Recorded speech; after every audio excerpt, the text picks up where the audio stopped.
Dr. Michael Chen is an associate professor in the Division of Cardiology at UW. He first came to the UW in 1999 for internal medicine residency and then fellowships in gerontology and geriatric medicine and cardiology here. He's based at Harborview, where he attends on the cardiology inpatient and consult services, as well as doing procedures in the echo and cath labs, and sees cardiology outpatients in the senior care clinic. So he has tremendous expertise to share with us on coronary artery disease in older adults. Welcome, Dr. Chen. Thank you so much. Thank you for that introduction. It's always a pleasure to be part of the series. I can assure any of you who are not local that the weather is not as it appeared in Barbara's background. It is dreary with a wintry mix. Behind me is a heart with apparently massive cardiomegaly and jaundice, perhaps. But it's actually pretty drawing of a heart that my niece did that reproduced bigger on my screen than was intended. So coronary artery disease is, of course, an enormous topic and of great importance to older adults in particular, for which there are many subtleties in terms of diagnosis and management. Here's my disclosure slide, which says that I have nothing to disclose. We're going to talk about the pathophysiology of coronary disease, the development and major risk factors for it, as well as mention the differences there may be in the presentation and management in older adults, for which there is often little but a growing amount of actual evidence. Cardiology is very interesting in that we have huge, as you know, randomized trials to support many of our interventions. Unfortunately, many of the patients that we see in our offices and in the hospital and in other settings wouldn't have met the inclusion criteria for participating in many of those studies, which means that we're having to do sort of educated guessing extrapolation from what otherwise is a tremendous database. Throughout on some of the slides, you'll see this asterisk, which means we're going to mention a key point or a key question, and is just kind of a fun color also. So as I mentioned, the presentation of coronary disease can vary considerably. We're in cardiology, we're starting to talk about older adults, meaning over 75, because even though many classify seniors as being over 65, most of the major changes occur later. Obviously, there's a lot of variability. Unfortunately, most of our trials, as I said, don't include patients that we might see in clinic, whether because of simply age cutoffs in inclusion criteria or because of comorbid conditions and other exclusion criteria. That having been said, there's a large percentage of eligible older patients who do not receive evidence-based therapy for a variety of sort of psychosocial and implicit bias type reasons. But it is a paradox that older adults who may be at increased risk for complications of some of our procedures are the ones that also stand to benefit the most from them. And patient selection is, of course, key in this regard. So we'll start with talking a bit about the epidemiology of coronary disease. We consider it to be the most preventable, coronary disease to be the most preventable form of cardiovascular disease. It causes nearly 400,000 deaths per year, and 80% of those occur in those over 65. There are over 800,000 MIs per year, many of which are recurrent MIs, so we're talking about a secondary prevention population. And among those of the population who are at least 75 years of age, about 30% of those have stable coronary disease. And those patients in that age group account for somewhere between 30 and 40% of all patients hospitalized with an acute coronary syndrome. This slide is a little bit old, but the percentages have been stable, and this just emphasizes how big of the cardiovascular disease pie is taken up by coronary artery disease as opposed to heart failure, stroke, and other conditions. As you know, age is one of the most potent risk factors for coronary artery disease, and you can see the prevalence of coronary disease rises dramatically with age. The process of atherosclerosis, though, begins very early and correlates with the presence of risk factors. In fact, autopsy studies of young trauma victims have demonstrated fatty streaks in coronary atherosclerosis in a high percentage of young men. However, the atherosclerotic process can be greatly slowed by preventative measures, and that includes lifestyle interventions as well as medications. This is a pathologic specimen, a gross pathologic specimen of an atherosclerotic plaque. You can see the lumen, and then if your screen is adequate, you can see a lipid core here with a thick fibrous cap. And a cartoon version of this is here. That plaque is more similar to the lower left cartoon here, a stable plaque, as opposed to a more vulnerable plaque, which is prone to rupture or hemorrhage into the plaque, or have other disruption, which exposes the lipid core to the bloodstream, causing thrombus formation and an acute coronary syndrome, which, if limits flow enough, can result in a myocardial infarction. The manifestations of coronary disease are variable. It can be completely silent, even in the presence of ischemia. Patients can have quote unquote silent myocardial infarctions.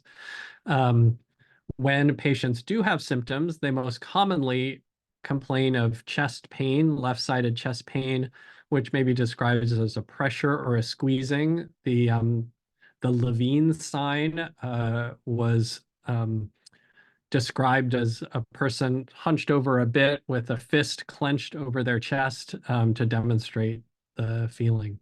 This is still the most common, although in older adults, particularly in women, those with diabetes, they may have, in addition to chest pain, or even with the absence of chest pain, other symptoms such as shortness of breath, back pain, general fatigue, dyspnea. The classic description is that the anginal symptom is exertional and relieved by rest or with the administration of nitroglycerin to dilate the coronaries and improve blood flow. Acute coronary syndromes are another major way that patients present with coronary disease, and this can be unstable angina where there is flow limitation but no biomarkers of myocardial cell death, troponin, CKMB, et cetera. Unstable angina is characterized by increasing angina or angina at rest in somebody who previously had angina. Myocardial infarction, the presentation is the same. It's just the major difference is that there is biomarker evidence of myocardial necrosis. And then that's further divided into presentations which have EKGs showing ST elevation, indicating a transmural MI or a completely occluded coronary, or those without ST elevation, which usually means that the artery is not completely blocked. As you know, or as you may be able to surmise, older adults often, in addition to having atypical symptoms, teasing out whether the symptoms they are having is from symptomatic coronary disease or from a concomitant condition. Older patients with COPD or other forms of lung disease, chronic bronchitis, may be short of breath, have dyspnea on exertion, have chest pressure, even when those symptoms are primarily coming from lung pathology. They may have epigastric pain from esophageal pathology, reflux, esophageal spasm, and all of these comorbid conditions can be a challenge. Sometimes patients with memory difficulties will come into the office and say they have no complaints when the family member that comes with them says, "But don't you remember you were complaining of chest pain yesterday?" And so cognitive impairment can also make the history taking challenging.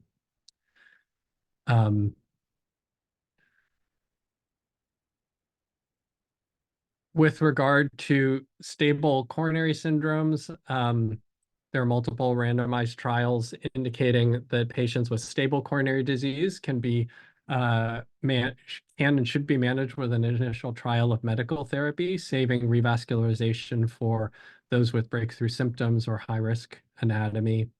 And then, although that medical therapy can provide unique challenges in an older adult population due to multimorbidity, polypharmacy, variable goals and priorities of the patient.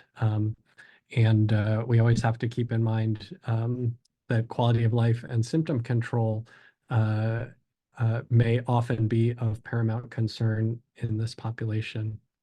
And I say population knowing that there's tremendous variability. There are patients who are over 75, as you know, who are extremely vigorous, are very active.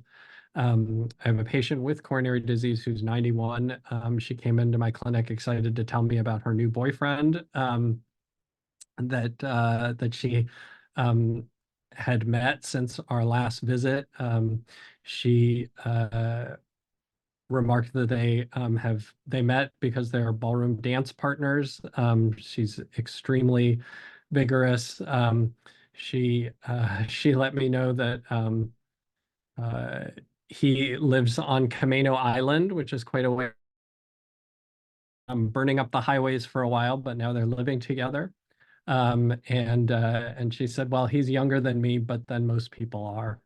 So she's somebody who really values her independence and her ability to function and be active and is just a joy to see. So here's a question. Which of the risk factors for coronary disease that has been identified in younger adults is not a risk factor in patients who are over 75 years old? Hypertension, dyslipidemia, diabetes, cigarette smoking, physical inactivity, or obesity. You don't need to respond. You can think to yourselves. And it's a bit of a trick question because all of these continue to be risk factors in older adults as they are in younger adults. And we're going to talk about them. We have categorized some of the risk factors for coronary disease as we listed as modifiable, non-modifiable, and emerging. And we're going to talk about the ones that are modifiable for the most part. Hypertension. Hypertension in older adults could be, a day-long symposium or a week-long symposium. But we will touch on some of the highlights. It is extremely prevalent, is present in about 70% of those who are over 65 with a lifetime risk of about 90%. So almost all of us will have hypertension eventually.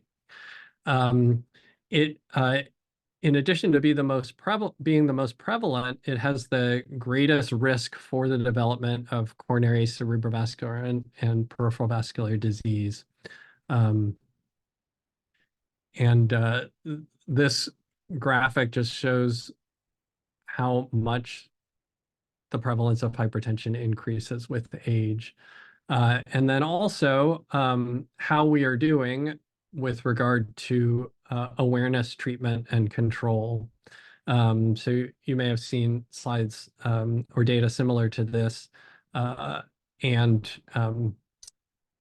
Just to emphasize that it continues to be a big problem. Recognition is pretty good, on the order of 75% estimates for how much of hypertension is patients are aware of, how many are being treated, but then control continues to be a challenge.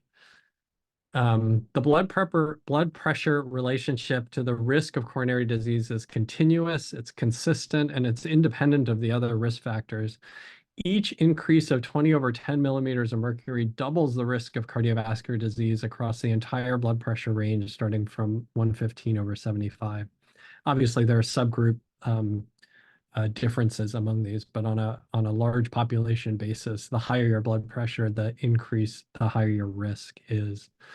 But there are tremendous benefits to the control of blood pressures. Trials have shown stroke incidence reductions up to 40%, MI up to 25%, and about a halving or a drop in 50% in the development of heart failure in treated hypertension.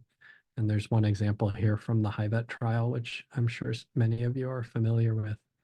I will also say that there is more information on these slides than I will actually say out loud, which by the end you'll probably be happy about, or I hope you are. But they are on the slides that you will have access to, so that you can refer to them if you're interested. Here are the blood pressure categories. We have normal, elevated, stage 1, stage 2, and hypertensive crisis. And as an important point, which many of you have recognized and see in your patients, are that isolated systolic hypertension is a particular issue in older adults, and that's due to changes in the large arteries stiffness that results in a larger pulse pressure, a larger difference between systolic and diastolic blood pressure. And the reason why that's important is that we do have to pay attention to both ends, both the systolic and the diastolic. We don't want that diastolic too low because patients may have problems because of that with regard to things like coronary perfusion, where the diastolic blood pressure is the driving force between for coronary perfusion, and in particular the difference between the diastolic blood pressure and the left ventricular and the pressure in the left ventricle. This is a slide or a table from UpToDate listing many major guideline recommendations for treatment thresholds. And I've just have this arrow pointed to older adults to show that there's a pretty wide range, in part because there are different definitions for what older is, but also just the differential weight that organizations have given to certain evidence versus others, with a range from saying, treat 120 over 80, which is a very aggressive target, to the American College of Physicians and the American Association of Family Practice, where the treatment guideline is 150 over 90.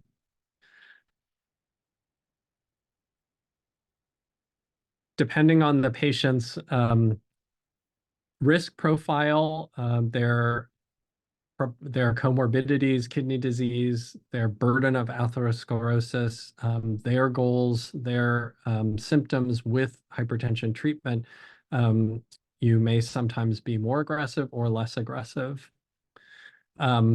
When treating hypertension, lifestyle modifications are important in older adults as they are in younger adults. Certainly, we want our younger adult patients to adopt healthy lifestyle, including exercise and diet, so that they can prevent the development of future disease and develop good habits. It's often a challenge to, as you know, convince older adults to change things like their diet. And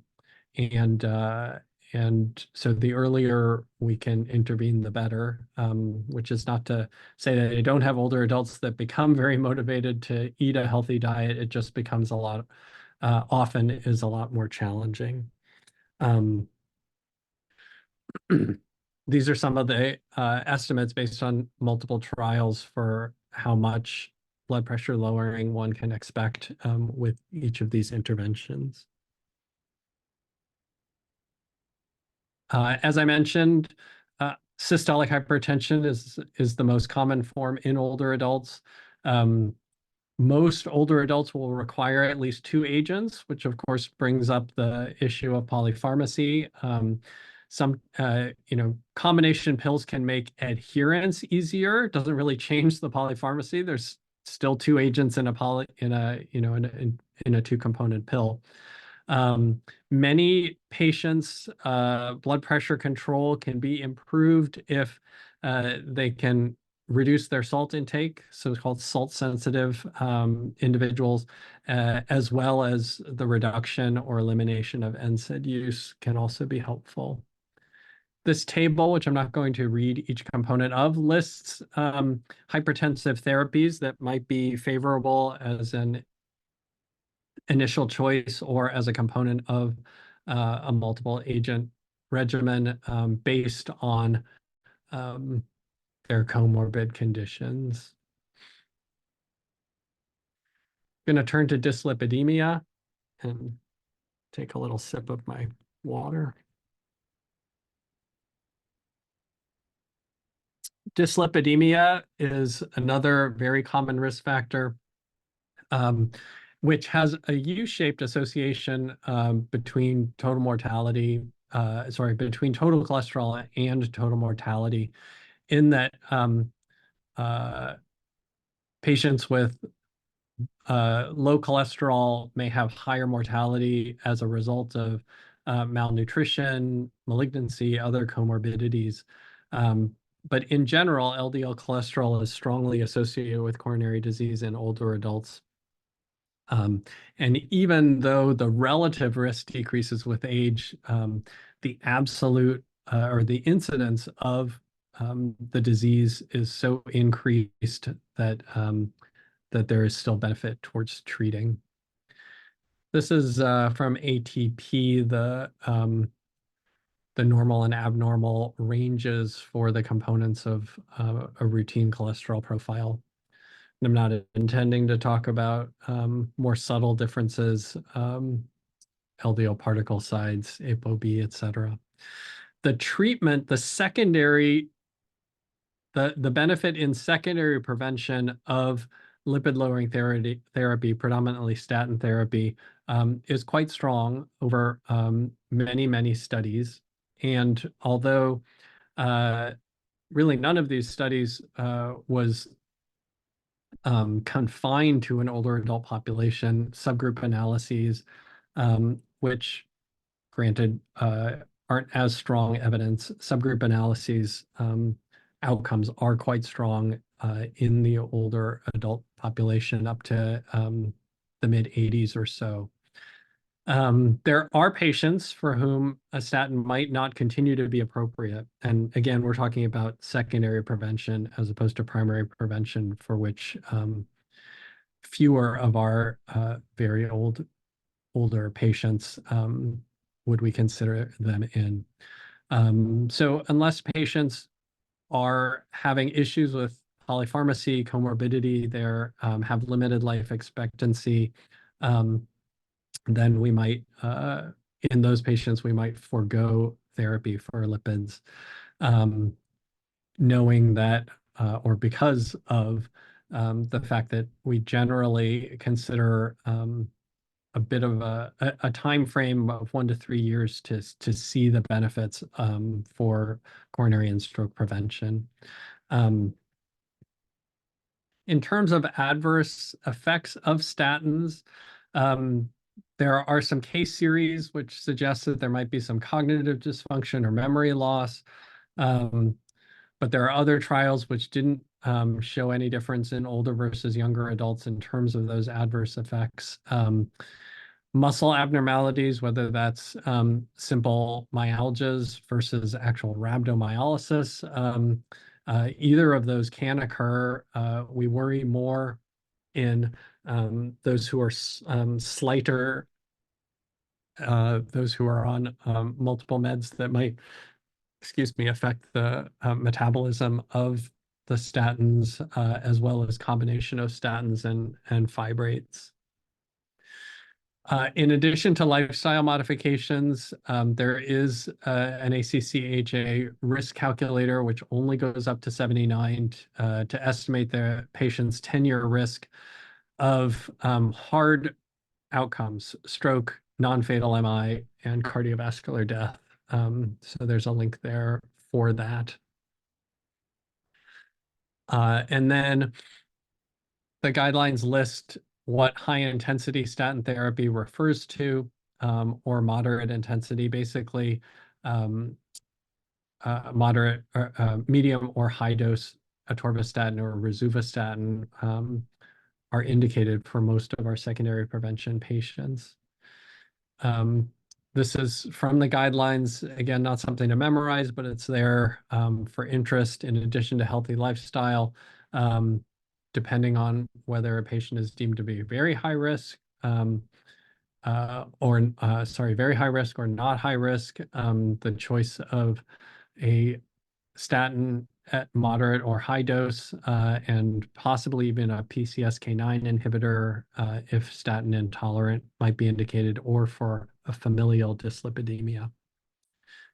I'm going to skip over the next slide, which I included but intended to skip, which lists the decision pathway for primary prevention, because we're focused on secondary prevention today. I'm going to talk about diabetes and obesity together because they are linked in many ways.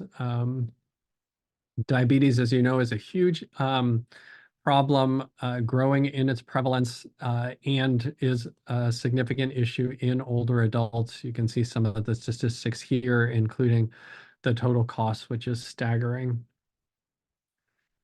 Obesity is also a problem, which is quite prevalent and increasing. As we all know, BMI isn't a wonderful measure of health per se, but together with other indices, associates obesity with cardiovascular risk. These list awareness, treatment, and control of diabetes, and the prevalence of diagnosed and undiagnosed. And this is a sequence of graphics to show how much both diagnosed diabetes and obesity have increased over the years. So this is 2004, and the darker the color is, the higher the rates of both obesity and diabetes are. Here's 2009, 2014, and 2019. Really quite sobering. In older adults, there's increasing insulin resistance, decreasing insulin secretion, and 30% of older adults with diabetes have coronary disease. Lifestyle interventions can be quite helpful and should be encouraged in our older diabetics and in our older patients with obesity. Diabetes management is, of course, outside the scope of this topic, but we often try to avoid intense control in those patients. We have some of the, quote, diabetes medications, SGLT2 inhibitors and GLP-1s are having an increased role in the management of cardiac disease, predominantly heart failure, but there's more to come on that. Obesity has a tendency, of course, to sort of have an adverse synergy with diabetes, and both sort of feed into each other and are associated with other risk factors, hypertension, hyperlipidemia. Most of the interventions that can be helpful with diabetes are also helpful for the control of obesity, in particular dietary and exercise interventions and formal cardiac rehab programs are things that can help get folks on the right track and sort of reverse a vicious cycle. Smoking has a significant prevalence in older adults, about 8.5% of those over 65, and a lot of patients are former smokers. The good news is that quitting smoking, as I'm sure you know, has multiple benefits, and there's evidence that quitting even after the age of 80 can show benefits as well. The cardiovascular risk reduction is really dramatic in the first 1 to 2 years post quitting. The risk of stroke falls to nearly that of a never smoker 2 to 5 years after stopping smoking. So I think these are things that can be helpful in talking to your patients and getting them interested in stopping smoking if they haven't been before. Although the most effective cessation programs involve a multimodality approach, including structured and group support, the use of nicotine substitutes, and other medications. Physical activity, like my patient who's a ballroom dancer, or my other patient who I saw today who's an open water swimmer. Unfortunately, in the general population, we have low rates of regular physical activity, and that's true of younger adults often as well. But there are multiple benefits to recreational activity as well as structured cardiac rehabilitation programs, which are at least paid for by insurance after a cardiac event or with heart failure, including after percutaneous intervention, after myocardial infarction, CABG surgery.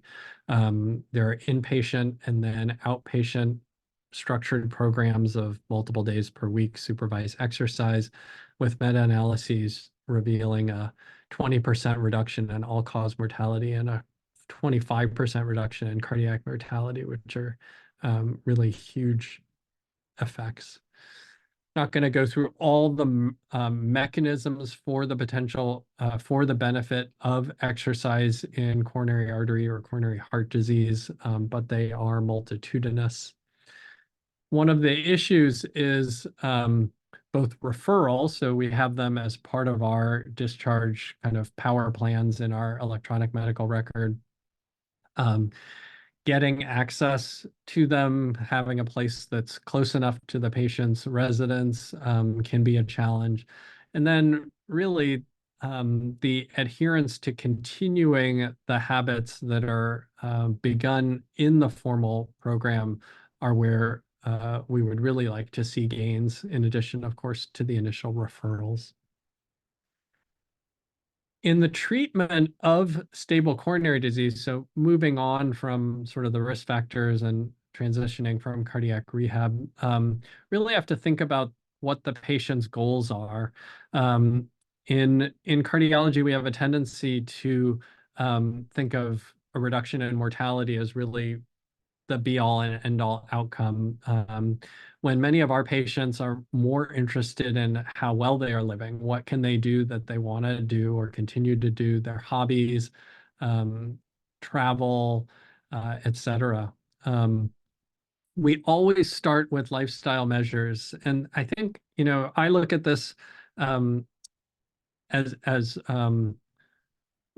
as being beneficial in a number of ways. So first of all, you know, as much as we can avoid polypharmacy adverse effects from multiple medications, I think the better. When we focus and really talk about diet, exercise, and smoking cessation as cornerstones of therapy, I think it really gives patients a sense of the control that they can have over the course of their disease and health moving forward, as opposed to saying we're just going to throw this pile of medicines at your problems and that's all we can do. And I think it can lead to less of a sense of empowerment than if we say, you know, we're going to take a comprehensive approach to keeping you as healthy as we can for the future. Medications will generally include aspirin, potentially other antiplatelet agents after a percutaneous intervention, or if aspirin isn't tolerated. Lipid-lowering therapy, which will usually mean a statin, but might mean an alternative agent or a combination of agents. Anti-anginal medicines. So in a patient with diagnosed coronary disease, an initial trial of medical therapy is indicated, and that might include beta blockers and calcium channel blockers. These are great agents. Beta blockers reduce myocardial oxygen demand, and in addition, calcium channel blockers do that, but they some also have a coronary vasodilatative property. Of course, as you know, some of those can have side effects. So calcium channel blockers can cause lower extremity edema. They can cause constipation. Beta blockers might cause fatigue or even depression in some patients. They can be associated with exercise intolerance. So patients may come to us and say they're having one of those symptoms, and we're left trying to think, well, or figure out whether, you know, is this exercise intolerance an anginal equivalent to dyspnea on exertion, or is it a medication effect? So sometimes the treatment can not necessarily be worse than the disease, but can complicate the understanding of what's going on with the disease. Nitrates, so long-acting nitrates like Imdur can be useful as an anti-anginal, and then third-line agents such as ranolazine and avabradine are also occasionally used. And then for patients with refractory symptoms, we think about revascularization, which might be coronary artery bypass surgery or percutaneous intervention, in other words, stenting. The choice of those might have to do with what the anatomy is that's found. So, of course, you need to know the anatomy, which might be obtained from a cardiac catheterization or a coronary CT, to discover whether there is a traditional indication for coronary artery bypass, for which the evidence of benefit was admittedly based on cohorts of younger patients. But the traditional indications for CABG are 3-vessel coronary disease, left main disease, folks with diabetes, and or an impaired ejection fraction, so or systolic function. These have been, particularly in combination, traditional indications for CABG. But there might be mitigating factors. Chief among those might be patients' wishes. The recovery from CABG surgery is more prolonged and can be challenging in patients who might have malnourishment or severe diabetes, and there may be concerns over sternal wound healing, or cognitive dysfunction, or aortic pathology, the so-called porcelain aorta. So a heavily calcified aorta might do less well on when cross-clamped, and it may be decided that the risks of CABG in such a patient outweighs the potential benefits. And that might lead to a decision to pursue percutaneous intervention, even if a patient has traditional indications for bypass. We are more than halfway down the slides, just for those of you who are having slide fatigue, which I hope you're not. So let's talk about a case of a patient who I've seen for 13, 14 years. He's an 81-year-old delightful Vietnamese gentleman who has a history of hypertension, a prior stroke, atrial fibrillation on apixaban, and coronary disease with multiple admissions, mostly several years ago for non-ST elevation MI, who has chronic angina. So he used to be able to walk about 50 meters before stopping for chest pain and shortness of breath. But when he saw me, this is maybe a year or two ago, he was reporting that he could really only walk less than half that distance before getting chest pain. He was on all of those meds at fairly high doses, at least as high as I thought he could tolerate, because he also has chronic issues with lightheadedness slash dizziness slash vertiginous symptoms, plus plus or minus in that context, some orthostasis, if not formally and vital signs, sort of subjectively. And his heart rate and blood pressure are about as low as I felt comfortable treating it. He has a known chronic total occlusion of the circumflex with collaterals from the right coronary artery. We did a nuclear vasodilator stress to localize the region of ischemia. He hadn't been cathed in a while before this, so I wanted to be able to, if we were going to pursue cath, know which territory might be causing the issue. So he had a moderately sized area of moderate ischemia in the lateral wall, so pointing towards that circumflex CTO, as we call it. I referred him to one of my colleagues at the university saying, look, I know he has really diffuse, pretty severe coronary disease, but I'm at my limits with anti-anginal therapy. See what you can do in this territory. Here's where he's ischemic.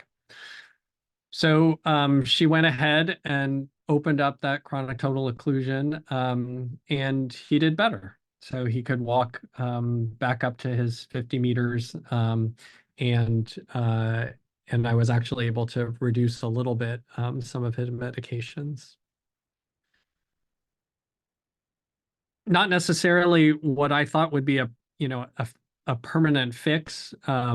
He may develop worsen symptoms again.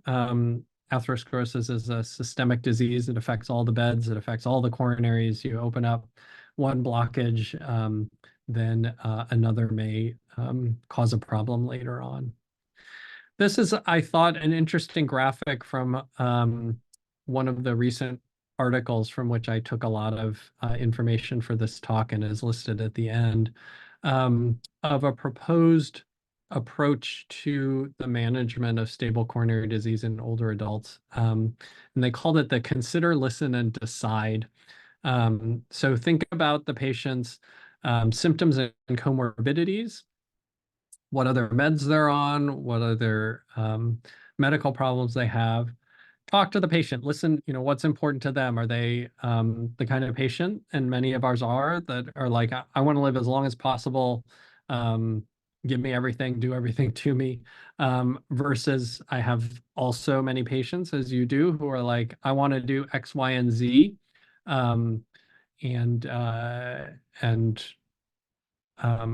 I don't want to take, more than 5 medications. I have a patient with severely symptomatic paroxysmal atrial fibrillation, for which amiodarone is the only medicine that's worked for her. She also has lung disease. I've talked to her multiple times saying, we can keep you on this amio, but it does have the risk of pulmonary toxicity, particularly the longer you're on it. And she's and she said, I don't care. If I have AFib again, I just can't stand it. So I don't even want to do the screening PFTs and chest X-ray. You just give me the amiodarone, and whatever happens, happens. In terms of treatment options, we've talked a lot about lifestyle interventions, and then there are medical therapies and invasive therapies, which we tend to reserve for refractory symptoms. These are all things to be discussed in a shared decision-making approach, and it is quite complicated weighing the risks and benefits of dual antiplatelet therapy in the setting of, for example, a prior GI bleed or atrial fibrillation. We do a lot of tailoring of things and trying to say, what's our biggest bang for the buck, what's least likely to cause a problem, and talk about that with the patient. Let's transition briefly to a discussion of acute coronary syndromes in older folks. So here's an 84-year-old woman presenting to the ER after 2 days of nausea and belching. She only informed her family of this on the second day, when she also started to have left jaw discomfort which was worse when walking around her apartment. She lives alone. She has hypertension, hyperlipidemia, borderline diabetes, osteoarthritis, osteoporosis, and recent onset of some memory issues. She comes to the ED, she gets an aspirin, she gets 2 sublingual nitros and is put on oxygen. Here's her vital signs, which actually look pretty reasonable. She has a left bundle branch block on her EKG, making the diagnosis of ischemia or infarction more challenging. She has a pretty classic, although with some atypical or unusual features, foreign acute coronary syndrome, certainly not at all unusual for an older person. Acute coronary syndromes are extremely common. They are divided into those with ST elevation and those without. Those without ST elevation are further divided into unstable angina or non-ST elevation MI, the only difference being the presence or absence of positive enzymes in a non-STEMI. And then a smaller but very important percentage of our acute coronary, or of our myocardial infarctions are STEMI as opposed to non-STEMI. So about 80-20 split there, with fewer STEMIs than non-STEMIs. So she is admitted. We managed to find an old EKG, which also had a left bundle branch block, so we weren't in a left bundle branch block as an equivalent for STEMI.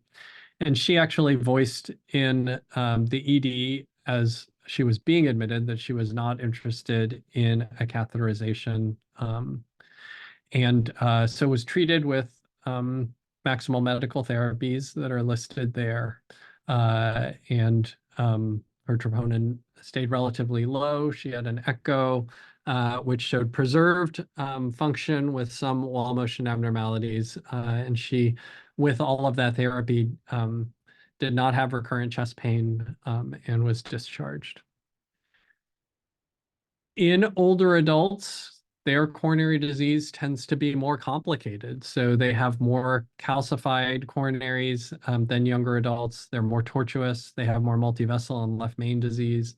They have other vascular comorbidities like peripheral vascular disease. The renal dysfunction is common.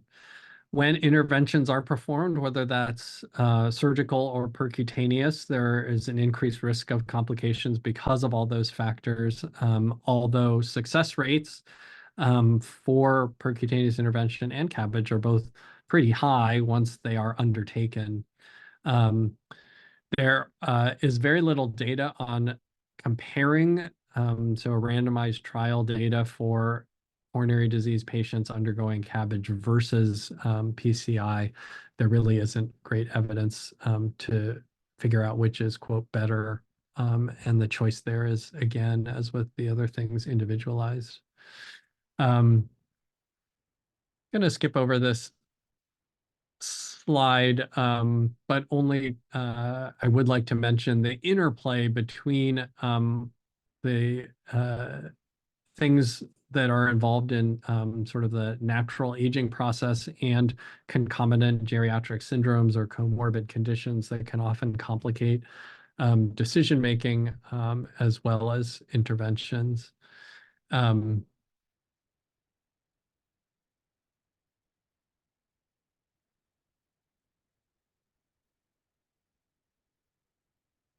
Here's a quick question.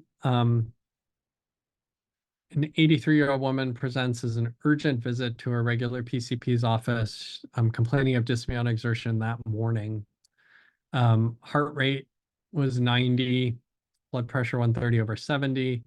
EKG shows 2 millimeters of lateral ST depression. You transfer to the ED. She has an abnormal troponin and is hospitalized for this non-ST elevation MI.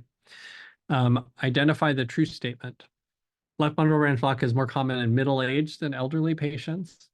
Type 2 MI, which some of you may have heard about, or a supply-demand mismatch, so not a new narrowing or blockage in a coronary artery, but rather there's a supply and demand issue. whether from severe hypertension, a comorbid condition like pneumonia, or whatnot.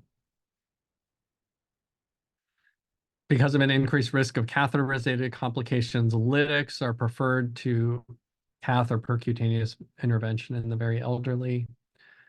D, in a large database, 77% of patients less than 65 had chest pain on presentation, but only 40% of those greater than 85.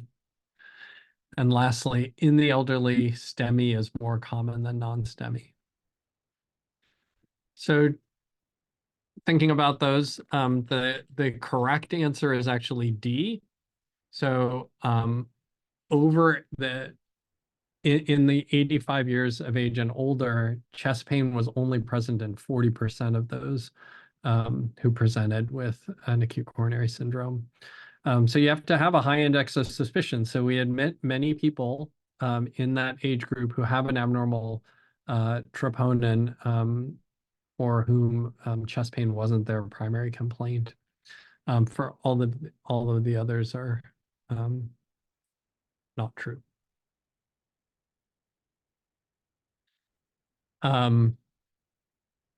These are just sobering data regarding ACS in general.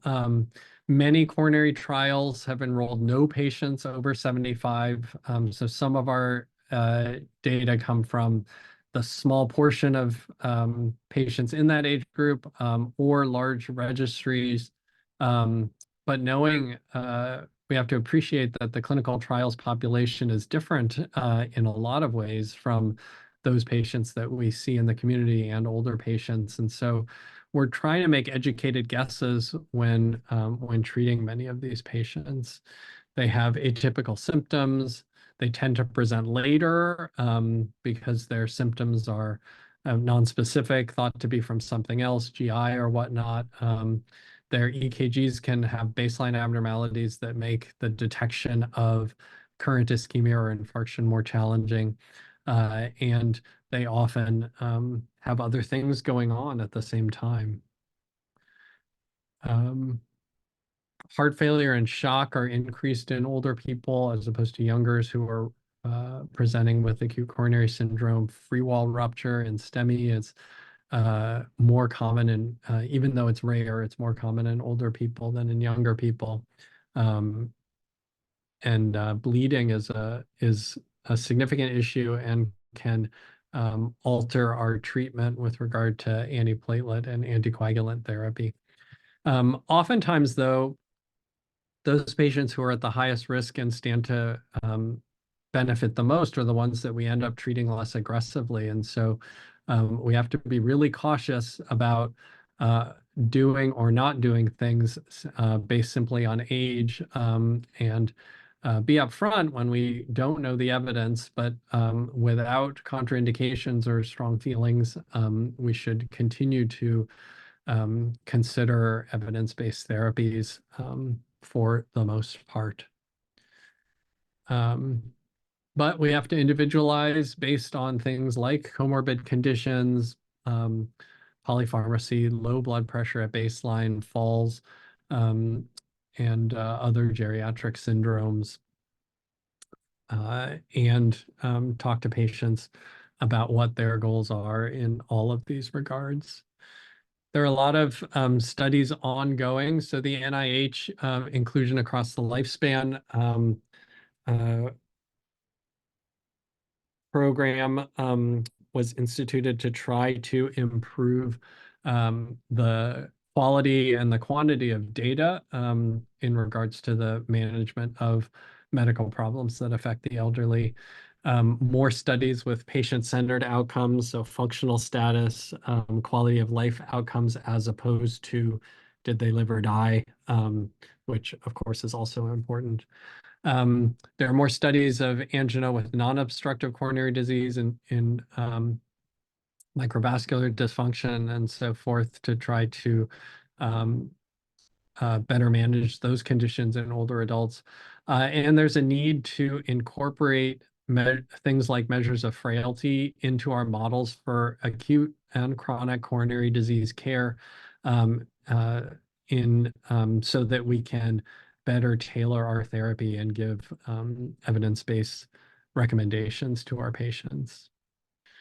So in summary, the presentation of coronary disease in older adults can be atypical, or at least different than younger adults, but not that different from certain populations, including diabetics and women. Few patients, certainly few patients over 80, but even over 75 had been included in our large randomized trials. Even that having been said, a large percentage of otherwise eligible older patients we see not receiving evidence-based therapies for unclear or at least undocumented in the medical record reasons. And these patients may stand to benefit the most from many of those therapies. And then the reason I talked so much about all of the risk factors like hypertension, dyslipidemia, smoking, obesity, diabetes, et cetera, is because secondary prevention is really a multimodality approach, a comprehensive approach to the patient in order to maximize the chance that they will not suffer another event and that we will be successful in those secondary prevention efforts involving the patient with regard to lifestyle measures, in addition to trying to find which are the most important medications for the patient that they can also tolerate in order to help them live as well as they can.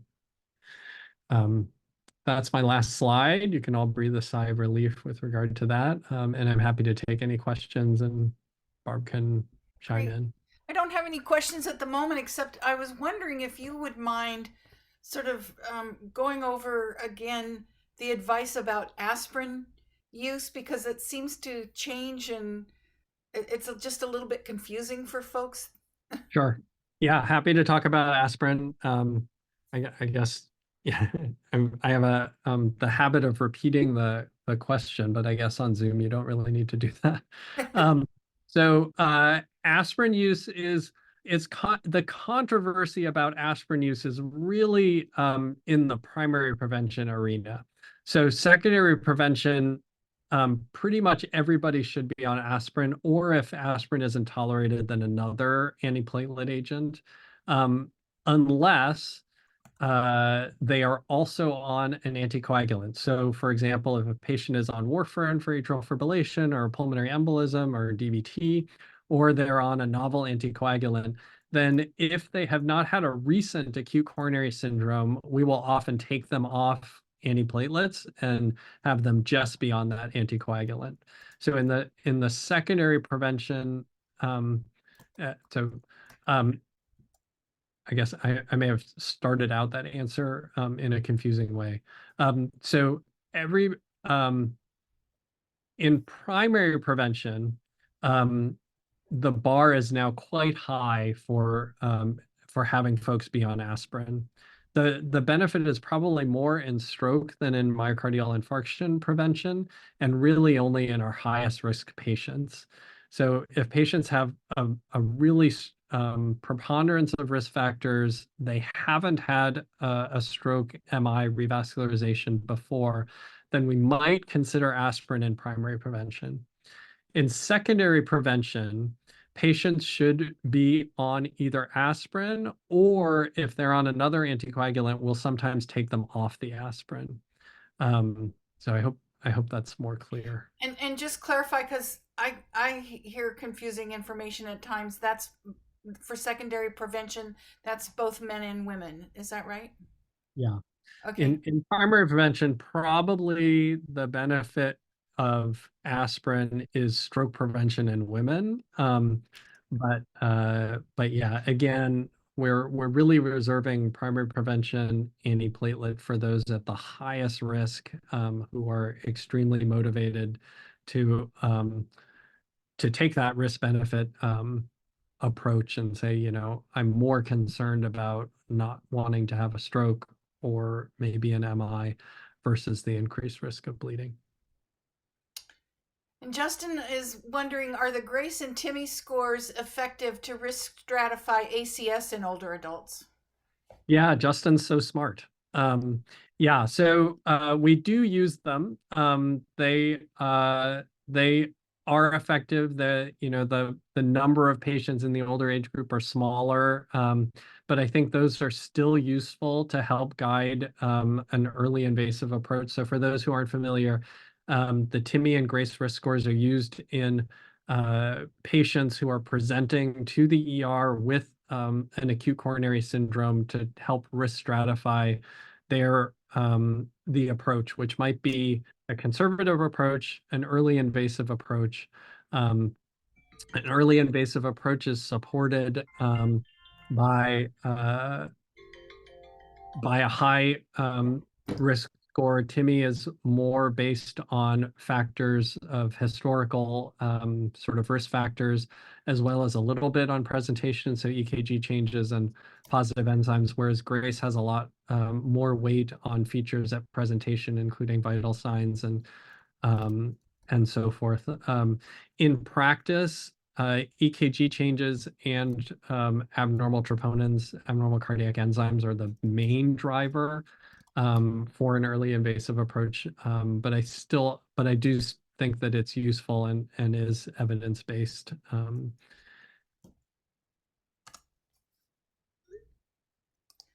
Okay, let me see. What is the success rate for revascularization therapies in older people?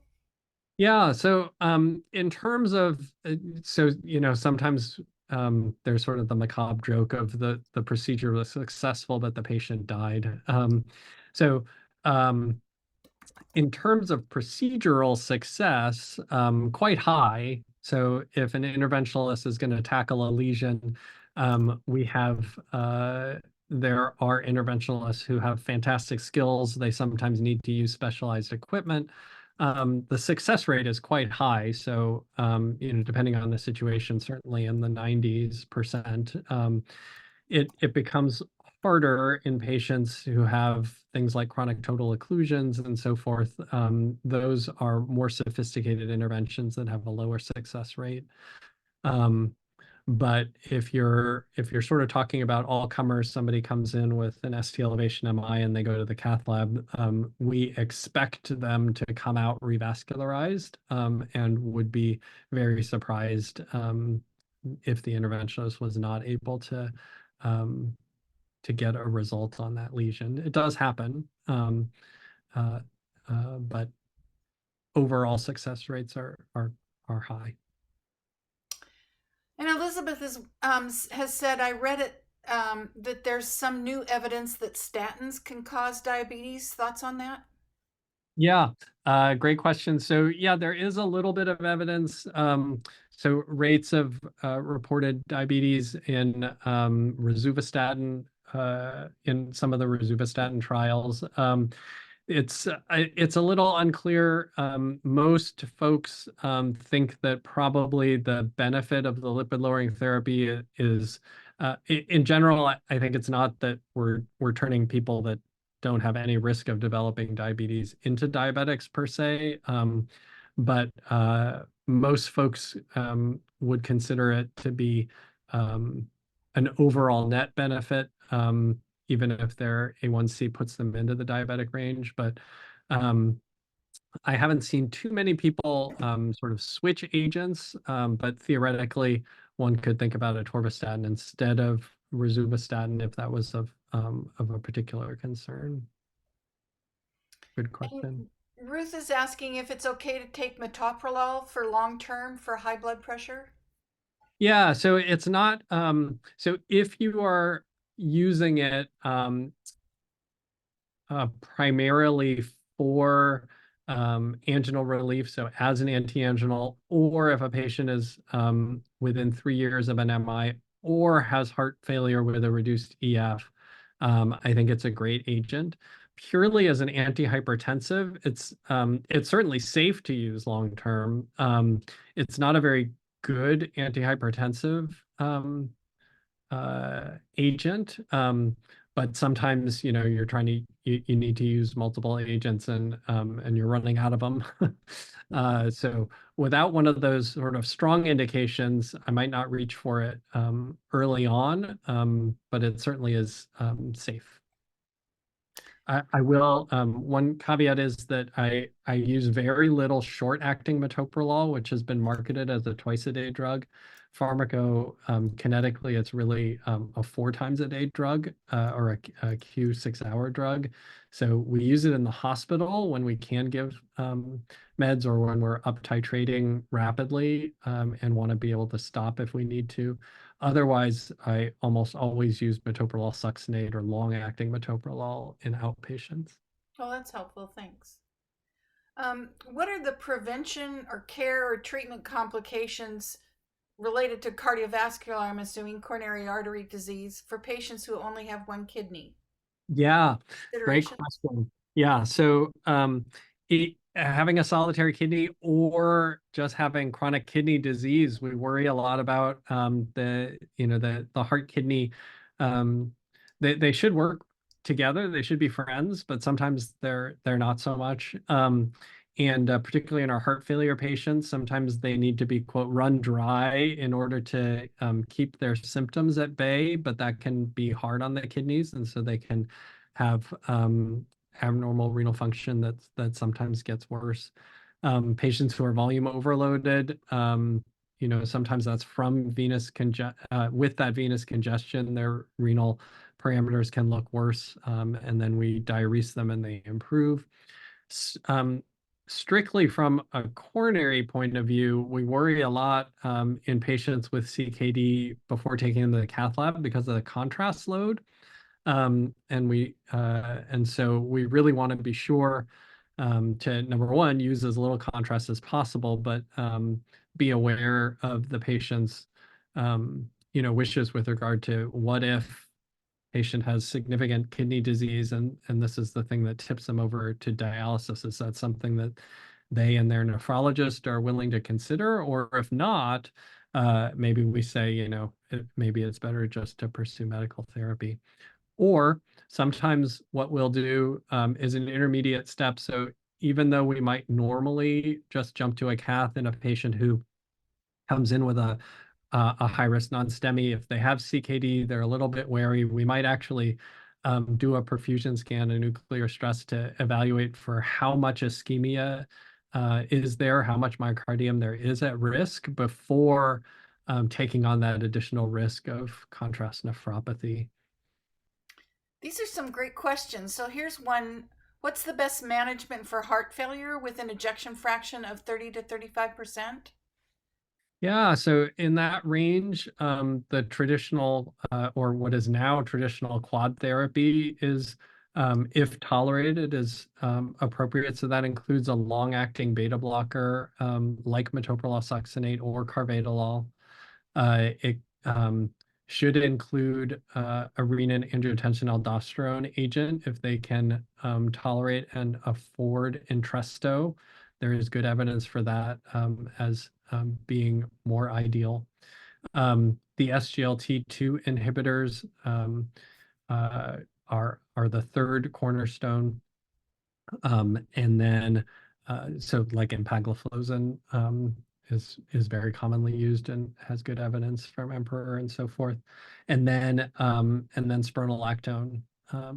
So those would be the cornerstone, what we call guideline-directed medical therapy or GDMT for heart failure with a reduced ejection fraction. And then more subtleties, diuretics for volume overload, and then reassessment of the EF. If the EF is lower than 35, which I think was not what you asked, we think about primary prevention ICDs. If they have a wide QRS and their EF doesn't improve, so if they have a left bundle, then we think about a biventricular pacemaker or cardiac resynchronization therapy. Ah. Sue Meng, you have your hand up, so I'm going to see if I can unmute you so you can ask your question, or was that an error?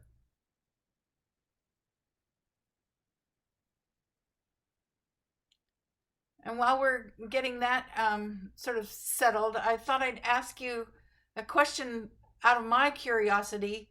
30 years ago, when I was doing research on women with heart disease, there was a lot of data that women were rarely referred for cardiac rehab. And I'm wondering what's your sense about whether that's getting better? Yeah, I think we have a ways to go overall with regard to referrals to cardiac rehab, but certainly I think the electronic medical record and sort of care pathways and things have improved that. So it's part of our discharge sort of protocol here that you'd have to check it or exit out somehow if you wanted to not do it. But on a population basis, I think it's improving, but we still have a ways to go. And a real problem is access also. Just, there aren't, I mean, here on First Hill, we have, there are two programs, but the UW medicine ones are interestingly at Northwest and Valley. Mm. And so, but in a rural context, they're not likely to be available. So there is some research into, sort of technology-based or, self-monitored increases in exercise that are meant to try to simulate. Oh, great. All right, I don't see any more questions. This was just an incredibly comprehensive um, overview of coronary artery disease in older adults, and just sincerely appreciate it, Dr. Chen. Well, it's my pleasure. Everyone, we'll see you next week, and thanks so much for presenting this information. Thank you.